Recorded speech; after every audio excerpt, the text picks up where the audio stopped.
오늘 주시는 하나님의 말씀 구약 성경 신명기 16장 12절 한 절의 말씀을 읽도록 합니다. 너는 애굽에서 종되었던 것을 기억하고 이 규례를 지켜 행할지니라. 아멘.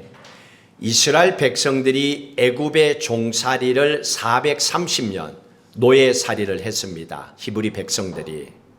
근데 그때를 기억하라는 얘기입니다. 그러면 오늘 드리는 맥주 감사절 예배는 분명히 이 사건과 관계가 있다는 걸 생각하셔야 됩니다. 그래서 맥주 감사절 또는 다른 말로 77절 또는 지금으로 봐서는 오순절입니다. 그리고 처음 열매를 거두어서 드린 초실절로도 얘기를 합니다. 영적인 의미는 오늘 본문의 말씀입니다. 430년 동안에 이스라엘 백성들이 애굽의 노예로 살아갔던 그 고난의 시간을 기억하고 지금은 너희들이 자유함으로 너희의 고향 땅으로 하나님 약속의 땅 가나안 땅에 와서 살게 되었으니 감사하는 마음을 가지고 살아가라. 그것이 맥주 감사절에 주시는 영적인 축복입니다. 그러면 오늘 그리스도인들에게 있어서는 내가 어떻게 하면 지난날에 어렵고 힘든 인생을 살아왔는데 오늘 이렇게 많은 축복을 받고 사는데 껍데기만 남는 것이 아니라 알곡이 풍성한 그리스도인의 삶을 살아갈 수 있을까? 어떻게 하면 하나님의 그 큰 은혜를 받고 살아갈 수 있을까? 그것을 깨닫는 예배의 자리가 되는 것이 오늘 맥주 감사 절기의 예배입니다. 또 재정적인 의미가 있습니다. 맥주절에는 6월절에 뿌렸던 그 씨의 첫 열매를 거두는 것이 맥주절입니다. 그래서 첫 열매를 주신 하나님께 감사하며 올려드리는 것이 맥주절입니다. 한국에서는 보리농사 지었잖아요. 지금은 안 짓지요. 보리 맥자를 써서 맥주절 그럽니다. 그래서 요즘 한국은 이런 영적인 신앙의 의미로 하나님 앞에 맥주절을 지내야 되는데 이게 어떻게 바뀌어가지고 보리농사를 안 짓는다고 맥주 감사를 안 드리려고 하는 거 이거 안 되는 겁니다. 자, 그리고 이스라엘 백성들이 맥주 감사절을 소중하게 여기는 이유가 있습니다. 이스라엘의 지도를 한번 생각해 보십시오. 샌드위치입니다. 조그마한 그냥 나라입니다. 양사방이 거대한 나라들로 둘러싸여 있습니다. 하나님이 도와주지 아니하면 살아갈 수 없는 나라가 이스라엘 나라입니다. 이스라엘 땅은 어때요? 돌밭입니다. 사막 바람이 붑니다. 조건이 아주 좋지 않는 곳에 이스라엘의 나라가 세워져 있습니다. 그래서 1년 내내 비가 잘 오지 않아요. 비가 오는 것이 기적일 정도로 비가 잘 오지 않습니다. 그러니 먹을 것이 잘 없잖아요. 농사를 지어야 뭐가 있지요. 굶어 죽을 수밖에 없는 그 환경이 이스라엘 땅입니다. 거기다가 사방에 적들이 둘러싸여 있습니다. 팔레스타인, 레바논, 시리아 주위에 그냥 이방 나라들이 둘러싸여 있습니다. 그러니 그들이 먹을 것을 위해서 쳐들어오잖아요. 땅을 빼앗기 위해서 쳐들어오잖아요. 전쟁이 시도 때도 없이 약한 조건이 좋지 아니하는 이스라엘 땅을 향하여 몰아치는 거예요. 그러니 절대로 스스로 살아남을 수 없는 땅덩어리에 살고 있는 사람들이 이스라엘 백성들이에요. 전쟁에도 이길 수 없는 또 먹고 살만한 그런 환경도 되지 못합니다. 그래서 이스라엘 백성들은 1년 중에 중간인 맥주절에 하나님 앞에 이렇게 기도합니다. 하나님께 나와서 하나님 비를 내려주지 아니하시면, 하나님 전쟁을 막아주지 아니하시면, 하나님 질병으로부터 우리를 지켜주지 아니하면 우리 1년을 살아가기가 너무너무 어렵습니다. 하나님, 지난 6개월도 우리를 지켜주셨으니 앞으로의 남은 6개월도 도와주십시오 하고 간절하게 매달려 기도하는 날이 맥주 감사절입니다. 그러니 여러분들에게 너무 소중하죠. 6개월을 살아왔는데 뭔가 해놓은 게 없어. 근데 남은 6개월 동안에 뭔가 열매가 있어야 돼. 심었으면 열매를 거두어야죠. 애쓰고 수고했으면 뭔가 기도의 응답이 있어야지요. 그러니 맥주 감사절이 그리스도인들에게 있어서 얼마나 소중한 날인지 모릅니다. 맥주절이라고 하는 것은 원래 6월절에서 시작했습니다. 오늘 본문에 애굽에서 종되었다가 나왔거든요. 430년의 노예를 살다가 하나님께서 모세를 지도자로 세워서 이스라엘 백성들을 약속한 가나안 고향 땅으로 돌려보냅니다. 그때 마지막 행했던 것이 하나님께서 장자를 다 데려가는 거였습니다. 애굽의 바로 왕이 얼마나 완악한지 말을 뱉어놓고 돌아서면 딴 말이에요. 약속을 안 지킵니다. 그래서 마지막 10번째 재앙이 장자를 데려가는 거였어요. 사람 짐승할 것 없이 첫 번째는 다 데려가기로 하셨습니다. 이게 하나님의 룰입니다. 그러면 이거는 애굽 사람이든 이스라엘 사람이든 할 것 없이 모든 장자들은 다 죽어야 되는 거죠. 이게 원칙이잖아요. 그런데 하나님이 한국은 못하면 특별법을 잘 만들더라고. 국회에서. 그 잘 지켜야 되는데 잘 지킬지는 모르겠어. 하나님께서 특별히 한 가지의 방법을 택하였습니다. 불순종의 대가로 장자를 데려가는 10번째 재앙을 행하셨는데 하나님께서 특별히 그 당시에 애굽의 고센 땅에 살고 있었던 히브리 노예들, 이스라엘 백성들이죠. 이스라엘 백성들에게는 살 수 있는 방법을 열어주셨어요. 택하기만 하면 됩니다. 그게 6월절이었습니다. 어린 양을 잡으라는 겁니다. 그리고 그 양의 피를 사는 집의 문설주와 임방에 바르라는 거예요. 그러면 죽음의 사자가 다 지나간다는 얘기입니다. 6월 패스 오버 지나간다는 얘기입니다. 그래서 너희들은 살려주겠다는 얘기입니다. 말씀대로 어린 양을 잡아서 임방과 또 모든 문에 이렇게 바른 집들은 다 하나님 이스라엘 백성들을 살려주셨습니다. 그리고 모세를 통하여 출애굽을 시키셨습니다. 홍해를 건너가게 하셨습니다. 시내산에 도착합니다. 여기서 참 중요한 사건이 있습니다. 오순절은 시내산에서 있었던 사건이 중요한 거예요. 시내산에 도착한 것이 46일 만에 도착했습니다. 19장 한번 볼까요? 출애굽기 19장, 신명기가 아니고 출애굽기 19장 1절에 보십시오. 홍해를 건너서 46일 만에 시내산에 도착했습니다. 날짜를 제가 설명해 주려고 하는 거예요. 1절 읽습니다. 이스라엘 자손이 애굽 땅을 떠난 지 3개월이 되는 날 그들이 시내 광야 시내산 밑에 도착했어요. 3개월이 되는 날이었습니다. 자, 이스라엘 백성들에게 있어서 절기는요 12장을 보십시오. 하나님께서 이스라엘 백성들에게 출애굽을 시키면서 6월절을 기점으로 해서 연대기를 새롭게 하셨어요. 달력 칼렌더를 하나님 새롭게 만들어 주신 거예요. 여기서 시작이다 하고 이렇게 얘기하신 거예요. 12장 2절 출애굽기 12장 2절 보세요. 그 말씀이 정확하게 나와 있습니다. 읽습니다. 이 달을 너희에게 달의 시작 곧 해의 첫 달이 되게 하고 이게 6월절이거든요. 6월절이 1월 14일부터 지키는 거예요. 그러니 1월 14일을 기준으로 해가지고 6월절로 해서 연대기를 이스라엘의 연대기를 하나님 새롭게 하셨습니다. 1월 14일이 출발이에요.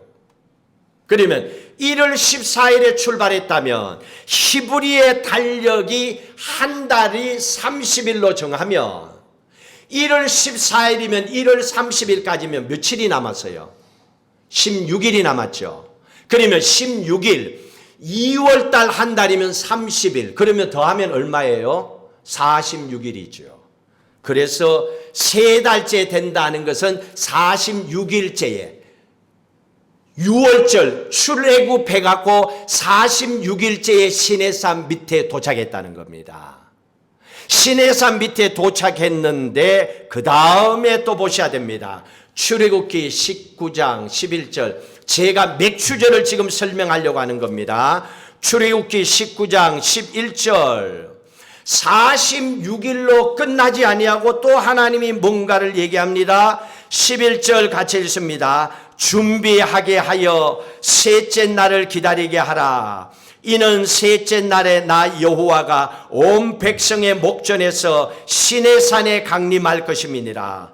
셋째 날을 기다리게 하라. 46일이 됐는데 3일을 더 기다리래요, 하나님께서. 그러면 얼마예요? 49일이죠. 그러니 원래는 6월절을 중심으로 해서 맥추절은 원래는 49일째 지키는 거예요. 49일째 지키는데 신약 성경에 와서는 50일째 오순절날 지키죠. 그 이유가 뭐냐면 77절이라고 그랬잖아요. 맥추절은 6월절로부터 시작해서 안식일을 7번 지난 날이에요. 그래서 마지막 7번째 되는 안식일은 큰 안식일이다. 그러니 다른 안식일과는 좀 차별을 둬야 된다고 하루를 더해서 50일에 지킨 거예요. 그래서 오순절이라, 77절이라, 맥추절이라 이렇게 말을 합니다. 자, 그러면 여기서 중요한 거는 이 오순절날, 구약의 맥추절날 어떤 사건이 있었냐는 거예요. 11절에 보니까 어떤 사건이 있었어요? 오순절날 하나님께서 백성들 앞에 강림하셨어요. 하나님이 나타나셨어요. 이 사건이 있었습니다. 이건 놀라운 사건이죠. 그러면 여기서 하나님이 왜 시내산에서 맥추절날 이스라엘 백성들 앞에 나타나셨는가, 강림하셨는가, 이유가 뭐냐? 시내산에서 모세에게 하나님 뭘 주셨어요? 율법을 줬잖아요. 하나님의 말씀을 줬잖아요. 이유는 이거예요. 하나님의 말씀을 주시기 위해서, 백성들에게 주실 그 말씀을 주시기 위해서 강림하신 거예요. 나타나신 거예요. 이게 언제입니까? 구약의 맥추절, 77절, 지금의 오순절. 평생 기억하세요. 이거는 바뀌지가 않습니다. 이걸 알고 맥추절의 신앙생활을 해야 돼요. 하나님이 우리에게 나타나신 날이에요. 그것도 하나님의 말씀을 주시기 위해서. 그래서 시내산의 맥추절에 어떤 일이 있었냐? 하나님의 말씀을 받은 날이었어요. 하나님의 율법을 받은 날이었습니다. 그래서 맥추절이라 77절이라 오순절이라 합니다. 히브리 백성들이 6월절에 어린 양 피 흘림을 통하여 출애굽을 하고 49일째 되는 그날, 오늘 말씀에 보니까 하나님이 나타나셔서 모세를 통하여 율법, 하나님의 말씀을 주셨습니다. 그래서 이스라엘 백성들이 모세를 통하여 주신 하나님의 말씀, 율법을 받게 됩니다. 이 사건을 신약 성경에서 설명해 주고 있어요. 이 시내산에서 하나님의 말씀을 받은 이 상황을 스데반 집사님이 순교당하기 전에 마지막 설교를 하면서 그때 시내산 밑에서 하나님께로부터 율법을 받고 말씀을 받았던 이스라엘 백성들은 이러한 모습이었다라고 얘기를 하고 있습니다. 사도행전 7장 말씀을 보십시오. 38절.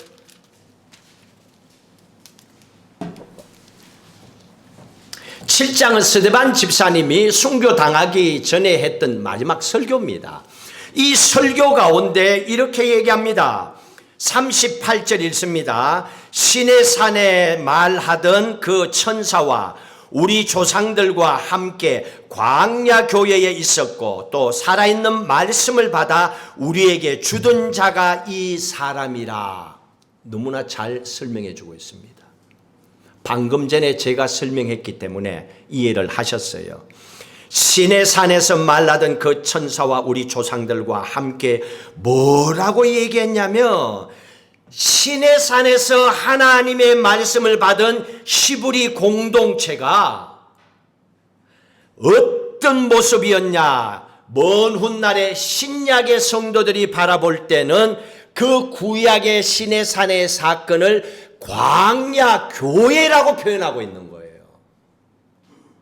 교회라고 지금 표현합니다. 그렇다면 이것은 시내산에서 하나님을 만나 말씀을 받은 이 상황은 최초의 교회의 모형이었던 거예요.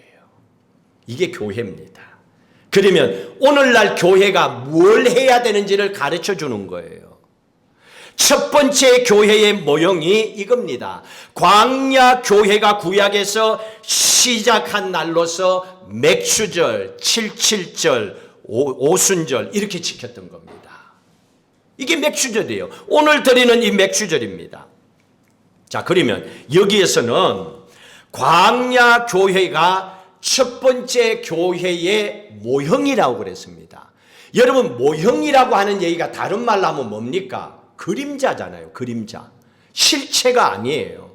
자, 그런데 여기에 대해서 이 그림자가 진짜 실체로 완성이 돼야 돼. 그러면 구약의 이 광야 교회의 진짜가 오늘 뭐냐? 이걸 우리가 알아야죠.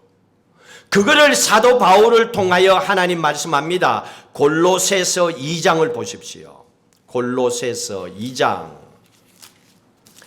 골로새서 2장 325페이지 신약성경 325페이지 골로새서 2장 17절 여기에 보시면 그림자가 뭐고 실체가 뭔지를 얘기합니다.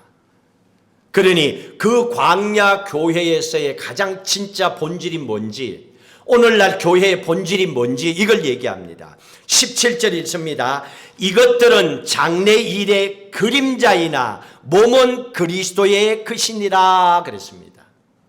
그림자는 모형을 얘기하는 겁니다. 광야 교회, 시내산 거기에서 하나님 주신 율법을 받은 그것이 최초의 교회의 모형이라고 그랬습니다. 그게 그림자입니다. 그러면 그림자가 있다는 얘기는 실체가 있다는 거잖아요. 제가 지금 여기 있잖아요. 그러면 제 뒤에는 빛이 비추기 때문에 그림자가 있어요. 이 그림자가 있다는 것은 실체가 내가 있다는 얘기예요. 그러면 실체는 뭐냐? 실체는 몸이잖아요. 몸. 이 몸이잖아요. 몸은 뭐라 그랬어요? 그리스도라 그랬습니다. 그리스도라 그랬잖아요. 그러면 여기서 우리가 뭘 알 수 있습니까? 누구를 나타내기 위해서 절기를 지키느냐는 거예요. 오늘 누구를 나타내기 위해서 맥주 감사 절기를 지키냐는 겁니다. 몸은 그리스도의 것이니라 그랬습니다. 그러면 몸이 실체입니다. 진짜입니다. 그렇다면 모든 절기는 앞으로 오실 예수 그리스도를 가르치고 있다는 걸 아셔야 돼요. 그래서 기독교가 지키는 절기는 소중한 겁니다. 유월절, 맥추절, 추수감사절 1년에 3번 지키는 절기잖아요. 그러니까 이 절기는 다시 오실 예수 그리스도를 가르치는 거예요. 근데 언제 오시는가? 성경을 통해서 보면 추수감사 때 와요. 마지막 추수 열매를 거둘 때 오시는 거예요. 지금은 그 주님을 준비하는 맥추절로 준비하며 나가야 되는 겁니다. 자, 예수님께서 유월절을 앞두고 십자가를 지기 위해서 예루살렘으로 올라가셨습니다. 그리고 예수님께서 유월절에 십자가의 어린 양이 되셔서 구약의 이 어린 양을 잡아서 문설주에 유월절에 발랐던 것처럼 예수님께서 십자가에 피 흘려 죽으셨습니다. 이스라엘 백성들을 살린 것처럼 오늘 누구든지 예수 믿고 구원받은 사람들을 다 구원받아 하나님의 백성 되어 천국 백성으로 살아가게 하셨습니다. 이게 예수님의 십자가의 사건이고 유월절에 있었던 사건입니다. 자, 그리고 나서 예수님께서 십자가에 돌아가시고 나서 유월절에 십자가에 피 흘려 돌아가셨어요. 그리고 나면 그 이후에 맥수절이요, 지금 신약에 와서 오순절이라고 그랬습니다. 그러면 구약 때에는 시내산에서 하나님이 나타나시고 율법 하나님의 말씀을 주셨습니다. 오순절에, 맥추절에. 그러면 신약에 예수님이 돌아가시고 나서 오순절이 되었을 때에는 어떤 사건이 있었는가? 이것도 우리가 알아야죠. 그래야 신약과 구약의 모든 맥추절 감사를 뭔지를 알고 살 거 아니에요. 사도행전 2장에 보십시오. 사도행전 2장 1절.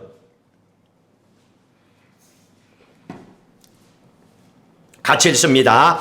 오순절 날이 이미 이르매 그들이 다 같이 한 곳에 모였더니 홀련히 하늘로부터 급하고 강한 바람 같은 소리가 있어 그들이 앉은 온 집에 가득하며 마치 부의 혀처럼 갈라지는 것들이 그들에게 보여 각 사람 위에 하나씩 임하여 있더니 그들이 다 성령의 충만함을 받고 성령이 말하게 하심을 따라 다른 언어들로 말하기를 시작하시니라.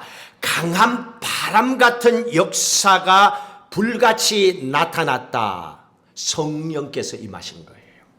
성령 하나님께서 기도하는, 거기에 오순절 다락방에 모여 기도하는 그들 가운데 나타나신 겁니다. 이게 신약의 첫 번째 교회의 시작입니다.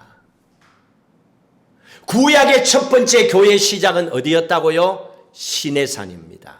신약의 첫 번째 교회의 시작은 마가 다락방에 성령이 임하는 거였습니다. 그 교회가 오늘날 이 땅에 이렇게 교회로 세워져 있습니다. 그런데 교회가 오늘날 이 땅에 있는 교회는 이 진짜 교회의 본질을 잃어버리고 살아간다니까요. 오늘날 교회 다니는 크리스찬들이 교회의 본질을 잃어버리고 지 멋대로 교회 생활한다니까요. 이게 문제예요. 이걸 찾으시고 이걸 회복해야 됩니다. 구약의 첫 번째 교회의 시작이 시내산이었습니다. 77절이요, 맥추절이요, 오순절입니다. 그때 처음 교회 공동체가 시작되었습니다. 그리고 구약 공동체의 교회가 시작되는 그때에는 하나님의 말씀이 그 안에 임하셨어요. 그러면 교회의 가장 중요한 첫 번째 포인트는 하나님의 말씀이에요. 내 얘기가 아니에요. 내가 사업을 했더니, 내가 투자를 했더니, 내가 뭐를 했더니 그거 하는 게 아니라니까요. 그거는 그냥 우리 일반 생활에서 살면서 하는 삶의 얘기들이에요.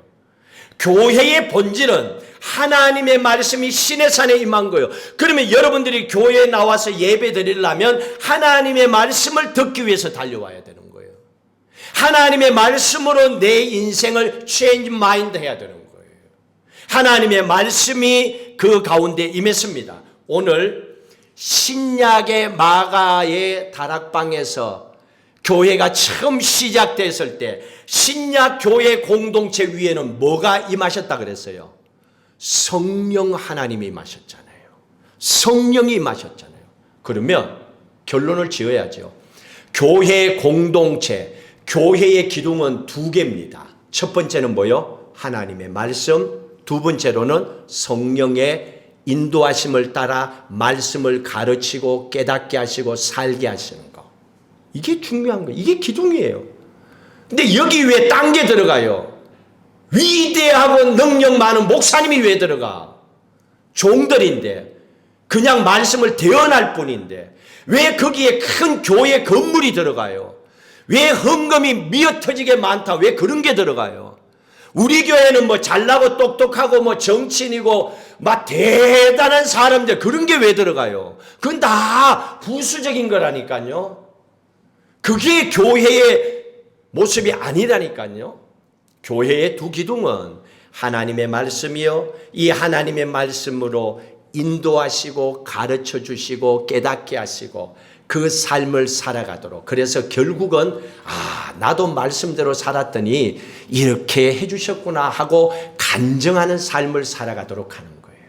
하나님이 살아계신다는 걸 고백하며 살아가는 겁니다. 그런데 이걸 하지 않으니까 사람들이 교회를 안 다니는 거예요. 와보라 그래서 교회 가봤어. 근데 뭐해? 아무것도 안 해. 교회 가면 목사님도 무슨 얘기하는지 몰라. 꼭 자기도 모르는 얘기하는 것 같아. 특별히 나는 더 모르겠고. 안 되잖아요. 삶의 얘기를 해줘야죠. 그 말씀을 붙잡고 목사님이 살았더니 이 삶을 하나님이 이렇게 하셨더라. 신앙의 간증과 고백을 해야지요. 그래서 부모가 자식에게 필요한 거예요. 내가 자식을 낳아보지 않았는데, 낳아보지 않은 사람은요, 자식을 가졌을 때부터 낳아서 키우는 것까지 걱정이거든. 모르니까. 근데 부모님은 다 키워봤어. 그러니 어떻게 키우면 이쁘게 건강하게 잘 키우는지 괜찮아. 근데 우리는 놀랄 뿐이야. 안 키워보니까 문제만 생기고 안고 소아과 가야 되는 게 난리야. 안 가도 되는 걸 그냥 가려고 그래. 이게 길인 줄 아니까. 경험이 없으니까. 확신이 없으니까. 그러나 부모님은 살았고 살아본 인생의 확신이 있기 때문에 그건 괜찮아. 그럼 괜찮은 거예요. 이게 크리스찬의 신앙의 삶이에요. 여러분들 교회 다니고 예수 믿고 나서 어떤 신앙의 확신이 있습니까? 여러분이 만난 하나님은 어떤 하나님입니까? 여러분 기도하고 응답받은 게 뭡니까? 여러분 평생 앞으로도 예수 믿고 살 겁니까? 어떤 상황 속에서도 그 하나님은 살아계신다. 믿음으로 선포하고 살아가고 있습니까? 그걸 지금 얘기하는 거죠. 그렇게 해주는 것은 하나님의 말씀과 성령 하나님의 이끄심밖에 없다는 거지요. 이렇게 살았던 사람이 있습니다. 이스라엘 백성들은요, 맥추절이 되면 무조건 룻기를 외웁니다. 구약 성경. 룻기를 외웁니다. 룻기서를 외우는 이유가 다른 게 아닙니다. 인생이 망가져서 바닥을 쳐서 더 이상 희망이 안 보여. 이제는 끝이다라고 하는데 그 사람 룻을 가장 빠른 시간에 회복시켜 주셨어요. 얼마나 걸렸다고요? 3개월 만에 회복시켜 주셨어요. 망가진 인생 상식적으로 3개월 만에 절대로 안 됩니다. 부도난 회사 3개월 만에 절대로 안 됩니다. 주식으로 다 까먹은 가정 3개월 만에 절대로 다시 살아날 수 없습니다. 3개월 안 돼요, 시간적으로는. 그런데 룻은 3개월 만에 회복됐어요. 가장 빠른 시간에. 왜 이 말씀을 하느냐? 그러니까 성경에서 주시고자 하는 포커스는 우리를 살리는 거예요. 우리의 인생을 살리고 가정을 살리고 사업을 살리고 그래서 살아나는 멋진 인생을 살다가 영원히 살기 위해서 주님께로 가는 거지요. 이 룻기서의 말씀을 통하여 보면 룻은 모압 이방 여자예요. 여러분, 교회 다니는 크리스찬들이 아니었고 아버지 엄마가 교회 다닌 사람이 아니었어요. 넌 크리스찬 집안이에요. 이방 사람입니다. 이스라엘 사람들은 사람 취급도 안 했던 모압 여자였는데 이 모압 여자, 이방 여자가 이스라엘 남편과 결혼을 했어요. 그런데 시아버지도 죽고 남편도 죽고 그 집 남자는 다 죽어버렸어. 이제는 시어머니 남고 며느리만 남아있어. 집안이 이래이고. 지금 이렇게 됐습니다. 그래서 시어머니가 각자 너희들 친정으로 돌아가라 그럽니다. 근데 룻은 나는 시어머니 나오미를 따라서 이스라엘 예루살렘으로 가겠대요. 아무리 말려도 안 되니까 같이 갔습니다. 그곳에서 하나님께서 인생을 바꿔줍니다. 3개월이 걸렸거든요. 여기에서 영적으로 보셔야 됩니다. 세 사람이 나옵니다. 룻기서에 룻이 나와요. 그의 시어머니 나오미가 나옵니다. 그리고 보아스가 나오죠. 룻을 만나서 다시 결혼해서 인생을 완전히 뒤집어주는 역할을 했던 보아스가 나옵니다. 여기에서 세 사람은 영적으로 룻은 우리예요. 나예요, 나. 망가진 인생 나. 그리고 나오미는 누굽니까? 성령 하나님이에요. 성령 하나님께서 우리의 길을 열어주시고 도와줘야 돼요. 기도도 하고 싶다고 안 돼요. 그 마음이 뭔가 있어야 기도하죠.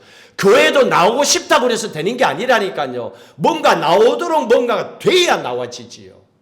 뭐 하나님의 말씀을 듣는다고 뭐 들려줘야 듣지요. 모든 게 다 있잖아요. 그러니까 이걸 보혜사 성령 하나님이 하신 거예요. 킨딥 리디머, 보혜사 성령 하나님께서 도와줍니다. 나오미가. 그리고 구세주 예수 그리스도를 말씀하고 있는 보아스입니다. 세 사람이 나옵니다. 그래서 이 룻이 어떻게 합니까? 룻이 보혜사 성령 하나님 나오미를 만나서 나오미가 시키는 대로 합니다. 시키는 대로 다 해요.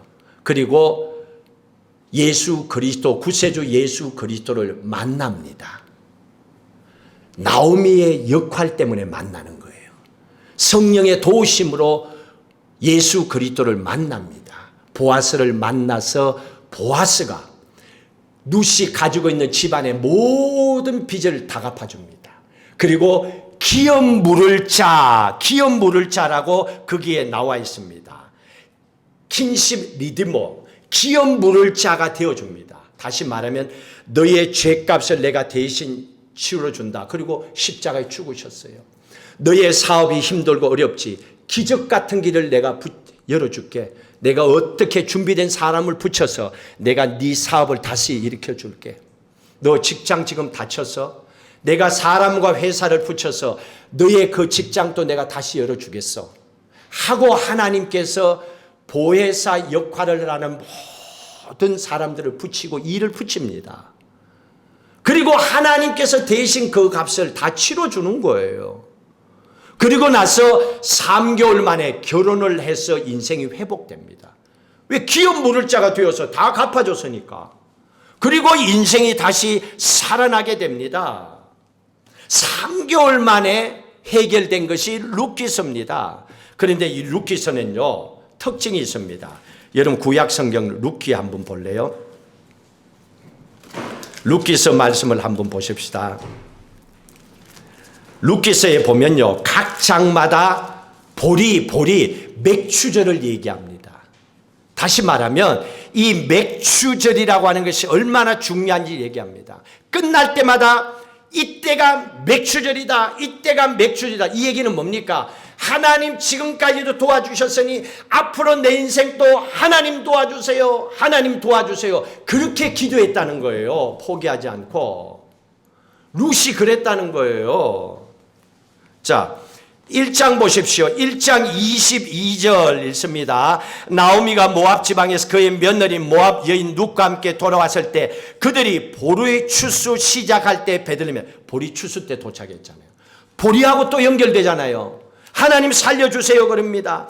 2장의 마지막 절 23절 보리 추수와 밀 추수를 마치기까지 이삭을 주었더라. 또 보리하고 관계되잖아요. 3장 17절 보리를 6번 되어주며 그랬잖아요.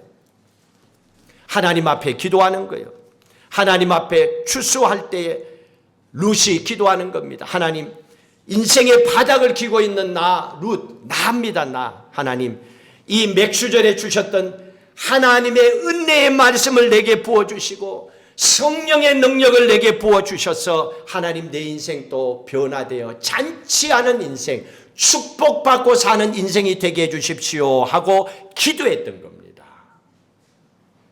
그러면 오늘 제가 말씀의 제목을 이것을 기억하라 그랬습니다. Remember 그 뜻이 아닙니다.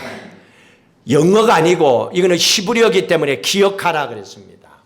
여러분 성경을 영어로 말하면 구약 성경은 Old Testament, 신약 성경은 New Testament라고 합니다.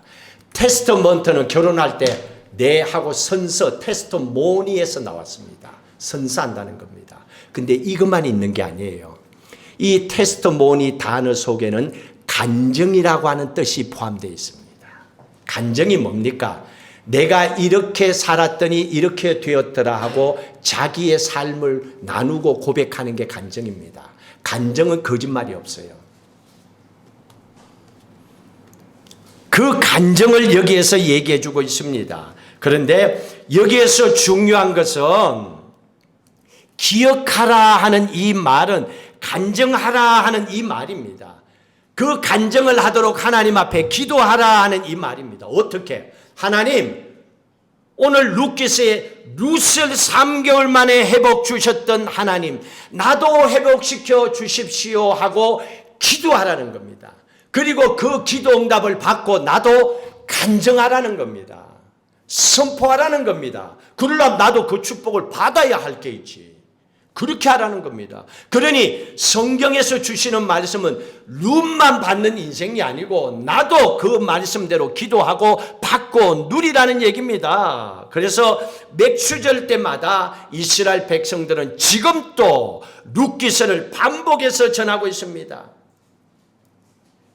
아멘, 우리가 그러죠.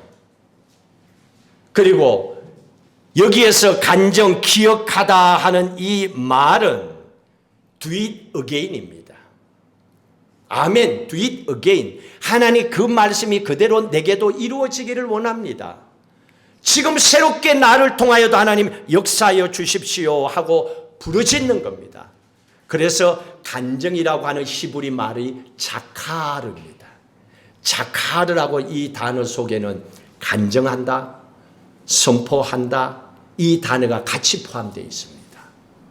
잔치한다, 이 모든 의미를 담고 있습니다. 그러면 우리가 어떻게 하라는 겁니까? 하나님 룻을 회복시켜 주셨던 하나님, 나도 지금 어려운 이 고난이 있으니 여기서 하나님 건져주셔서 하나님의 은혜를 받고 살게 해주십시오. 은혜는 기프트입니다. 선물입니다. 은혜는 내가 노력해서 얻어지는 게 아니에요. 내가 도저히 안 되는데 하나님이 줘서 해결되는 게 은혜입니다. 그 은혜를 받고 살기를 원하는 겁니다. 마지막으로 하나만 더 볼까요? 레위기 23장에 보십시오. 맥추절 때 뭘 했는가? 레위기 23장 17절에 레위기 23장 17절에 보십시오. 이게 맥추절입니다. 16절 17절 같이 읽습니다. 일곱 안식일 이튿날까지 합하여 50일을 계수하여 새 소제를 여호와께 드리되, 오순절이죠. 맥추절이잖아요. 근데 이때 어떻게 했는가 보세요. 17절 너희와 처소에서 10분의 2 에바로 만든 떡 2개를 가져다가 흔들어 드리라 그랬습니다. 맥추절에는요, 이스라엘 백성들이 떡 2개를 하나님께 가지고 와서 흔들었습니다. 떡은 먹고 사는 걸 상징하잖아요. 이걸 하나님께 흔들어서 2개라 그랬습니다. 그래서 첫 번째 하나의 떡을 올려드리면서 지난 6개월 동안에 우리를 지켜주신 하나님 감사합니다. 하나님이 지켜주셔서 지난 6개월 동안에 먹고 살 수 있었습니다 하고 감사하며 흔들어 요제하며 하나님께 떡 하나를 드립니다. 그리고 두 번째 남은 하나의 떡을 올려드리면서 남은 6개월 또 하나님 도와주셔야 살 수 있습니다 하고 흔들어 하나님 앞에 드렸던 거예요. 이게 맥추절입니다. 여러분 이 기도 안 하고 살 자신 있습니까? 여러분 앞으로 2003년 남은 6개월 여러분 믿고 여러분 자신 믿고 살면 잘 될 것 같죠? 그래도 태풍이 와요. 여러분 못 막았잖아요. 안 되죠. 내 능력의 손을 벗어났는데. 그뿐입니까? 세상에는 알지 못한 일이 너무 많아요. 그래서 하나님의 은혜가 필요한 거죠. 그 하나님의 은혜 우리도 기도해야 됩니다. 2023년 전반기 6개월을 지켜주신 하나님, 앞으로 후반전 남아 있습니다. 여기서 하나님의 놀라운 축복의 열매가 넘치도록 채워지게 하옵소서. 이 마음을 가지고 기도하고 풍성한 열매 거둬주는 또 한 주간 또 앞으로의 2023년 후반기가 되시기를 주의 이름으로 축복합니다. 우리 마지막 하나님의 은혜를 감사하며 찬양하고 기도하도록 하겠습니다. 내가 누려왔던 모든 것들이 내가 지나왔던 모든 시간이, 내가 걸어왔던 모든 순간이 당연한 것 아니라 은혜였소. 아침 해가 떠고 저녁에 노을, 봄의 꽃향기와 가을의 열매, 변하는 계절의 모든 순간이 당연한 것 아니라 은혜였소. 모든 것이 은혜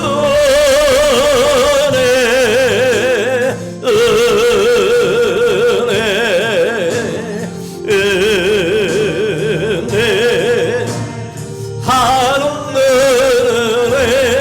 내 삶에 당연한 것 하나도 없었던 것은 모든 것이 은혜였소.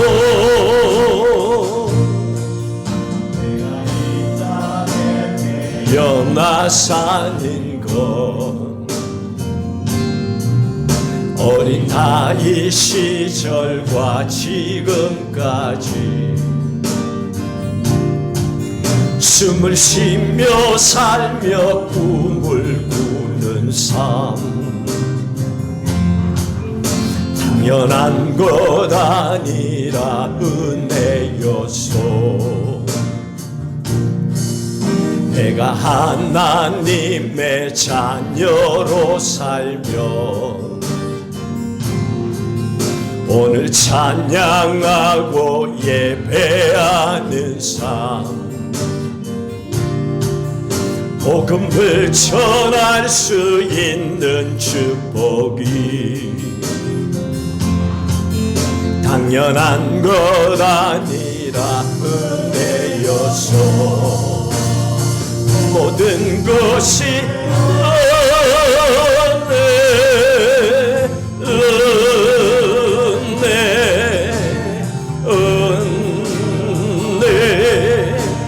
하늘에 내 삶에 당연한 것 하나도 없었던 것은 모든 것이 은혜였소.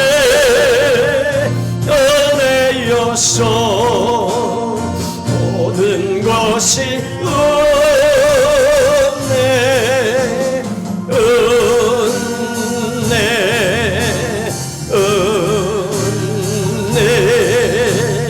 하나는 내 삶에 당연한 것 하나도 없었던 것은 모든 것이 은혜. 다시 한번 모든 것이 은혜였음을 고백합시다. 은혜, 은혜,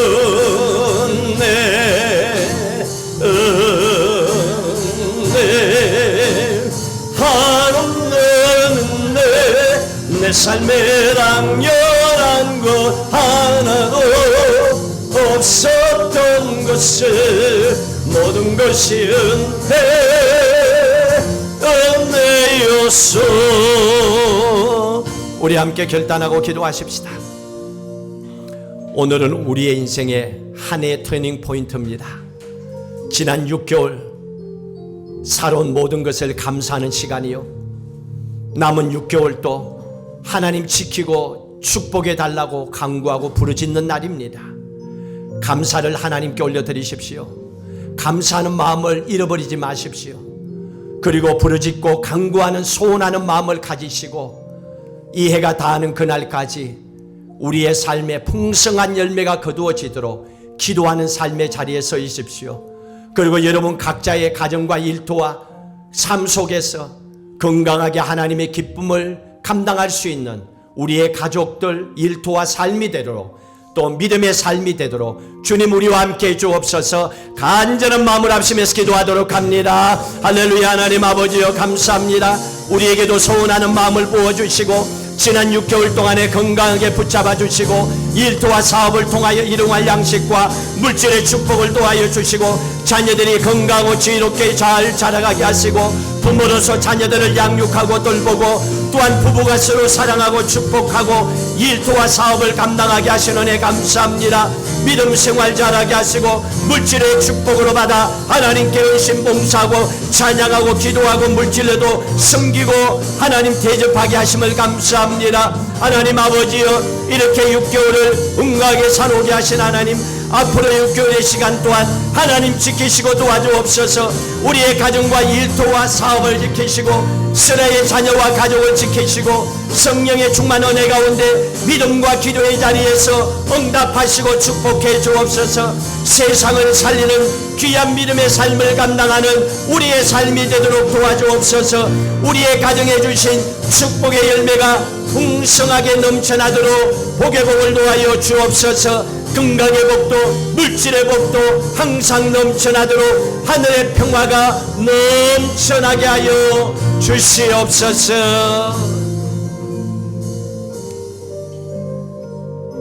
감사합니다. 과연 내 인생에 이런 날이 올까 생각했는데 모든 것이 해결되었습니다.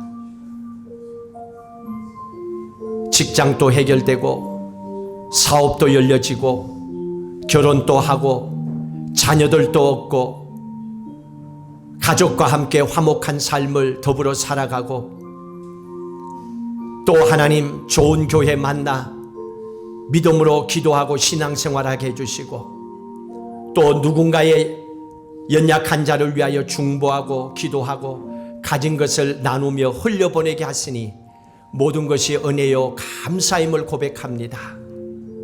한순간에 가는 것이 인생이라는 걸 알고 있으면서도 우리는 영원히 살 것 같은 인생과 스스로의 자신감 속에서 벗어나지 못하고 있습니다. 우리의 연약함을 고백할 때에 살아계신 하나님의 손을 붙잡고 남은 6개월도 지켜달라고 기도하게 됨을 믿습니다. 하나님 2023년 남은 6개월 우리의 인생의 후반전도 지키시고 풍성한 열매가 거두어지게 하여 주시옵소서. 가정도 일터도 사업도 자녀들의 모든 삶도 물질의 축복도 믿음 생활 위에 성령의 충만한 은혜도 넘치도록 채워지게 하여 주시옵소서. 몸이 연로하신 분들이 있습니다. 아버지 하나님이여, 홍순환 권사님 몸이 아프고 이병란 권사님 아픈 몸, 황영애 권사님 몸이 아프신 하나님 70이 넘고 80이 넘으신 연로하신 어른들 건강하게 붙잡아 주시옵소서. 또한 하나님 윤정 권사님도 건강하게 회복되어 예배 자리에 나오게 하옵소서. 이기돈 집사님은 아들과 함께 신장 이식 수술을 하셨습니다. 건강하게 하나님 붙잡아 주옵소서. 또 지혜릭 전도사님과 지민이 사모님의 가정에 웅이는 청력이 떨어져서 한국에 검사까지 하고 왔습니다. 하나님께서 몸이 아프고 연약하고 또 마음이 아프고 병든 자들, 경제적으로 쪼달림 때문에 늘 힘들어하는 가정들 주님 알고 계시오니 축복의 통로를 열어주시고 해결하여 주시옵소서. 이 시간에 내가 예수 그리스도 이름 명하노니 사랑하는 성도들의 몸에 있는 모든 병든 부위는 예수 이름으로 깨끗이 치료함을 받을지어다. 모든 병든 부위는 하나님 창조하신 원래의 건강의 모습으로 돌아갈지어다. 내가 예수 그리스도를 명하노니 사랑하는 성도들의 가정과 일터와 사업에 막혀있던 모든 물질의 통로는 예수 이름으로 뚫려질지어다. 모든 축복은 예수 이름으로 형통케 될지어다. 하나님 축복하여 주시옵소서. 믿음 안에 복된 삶을 살아가서 올 한 해 마무리할 때는 기적같은 축복으로 감사 영광을 올려드리게 하옵소서. 이제는 우리 주 예수 그리스도의 은혜와 하나님 아버지의 무한하신 사랑하심과 성령님의 인도 교통 충만하심이 이것을 기억하라고 하셨습니다. 감사를 기억하고 기도를 기억하고 앞으로의 남은 인생을 행복하게, 건강하게, 넉넉하게 날마다 평안의 삶을 살아가는 그런 삶이 되기를 간구하는 성도들 가정과 일터와 삶 위에, 후손들 위에, 넓은 교회의 미래와 섬기는 교회 위에 영원히 함께 하시기를 간절히 축원하옵나이다. 아멘.